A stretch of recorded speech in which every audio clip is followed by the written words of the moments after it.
সুন্দরবন পূর্ব বন বিভাগের কলমতেজি ফরেস্ট টহল ফাঁড়ি এলাকায় আগুন লেগেছে। তবে পানির সংকটে এখনও তা নিয়ন্ত্রণে আনতে পারেনি ফায়ার সার্ভিস। শনিবার সকালে টেপারবিল এলাকায় প্রথমে ধোঁয়া দেখতে পান স্থানীয়রা। খবর পেয়ে বন বিভাগ দ্রুত নিয়ন্ত্রণের কাজ শুরু করে। তবে পানির অভাবে আগুন নেভাতে হিমশিম খেতে হচ্ছে। কর্মকর্তারা জানান, আগুনের স্থান খাল থেকে 2 কিলোমিটার দূরে, তাই পানি সরবরাহ কঠিন। এর আগে 2023 সালের মে মাসে সুন্দরবনের আমরবনিয়া এলাকায় আগুনে 4 একর বনভূমি পুড়ে যায়।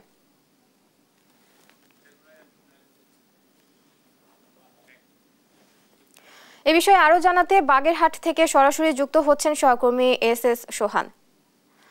সোহান, বর্তমান পরিস্থিতি কি এবং আগুন নিয়ন্ত্রণে ফায়ার সার্ভিস কি কাজ করছে এ বিষয়ে জানাবেন। সুন্দরবনে যে আগুন লেগেছে, আমরা বন বিভাগের সাথে কথা বলেছি। বন বিভাগ আমাদেরকে জানিয়েছে যে রাতে আগুন কিছুটা নিয়ন্ত্রণে এসেছে, আগুন কিন্তু আর ছড়িয়ে পড়ার সম্ভাবনা নাই।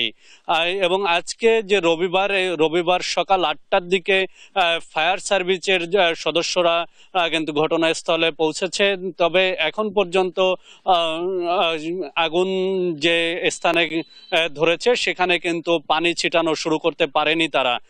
এদিকে বন বিভাগের পক্ষ থেকে এই আগুনের কারণ এবং করণীয় সম্পর্কে জানতে চাঁদপাই রেঞ্জের সহকারী বন সংরক্ষককে প্রধান করে 3 সদস্য বিশিষ্ট তদন্ত কমিটি করা হয়েছে। এই তদন্ত কমিটিকে যৌক্তিক সময়ের মধ্যে আগুনের কারণ এবং এই বারবার আগুন ধরা যাতে না ধরে সেই বিষয়ে করণীয় সম্পর্কে জানাতে বলেছে বন বিভাগ। আমরা সুন্দরবন পূর্ব বন বিভাগের যে বিভাগীয় বন কর্মকর্তা কাজী মোহাম্মদ নুরুল করিম রেম, তার সাথে আমরা কথা বলেছিলাম। তিনি আমাদেরকে জানিয়েছেন যে এবার যে আগুন ধরেছে এটি আতঙ্কের কিছু নাই। বিগত দিনের আগুনের মতো এত ভয়াবহ পরিস্থিতি সৃষ্টি হওয়ার সম্ভাবনা নেই। এবং বন বিভাগ দাবি করেছে গতকাল রাতে কিন্তু তারা আগুন নিভানোর জন্য কাজ করেছে এবং রাতে তারা যে কাজ করেছে সেই কাজের ফলে আগুন কিন্তু এখন নিয়ন্ত্রণে, এবং আগুন যাতে ছড়িয়ে পড়তে না পারে সেজন্য প্রায় 1.5 কিলোমিটার এলাকা জুড়ে কিন্তু ফায়ার লাইন কাটা হয়েছে। এবং এই ফায়ার লাইন কাটার ক্ষেত্রে কিন্তু ফায়ার সার্ভিস এবং স্থানীয় বাসিন্দারা বন বিভাগকে সহযোগিতা করেছে। আমরা ফায়ার সার্ভিসের বাগেরহাট জেলা যে উপসহকারী পরিচালক রয়েছেন শাকরিয়া হায়দারের সাথেও কথা বলেছিলাম।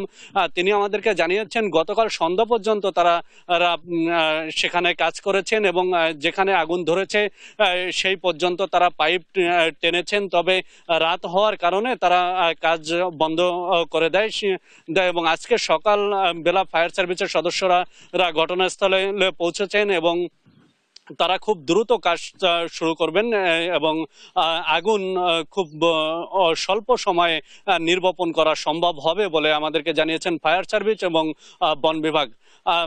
সুন্দরবন থেকে এই ছিল আমার কাছে আগুনের সর্বশেষ খবর।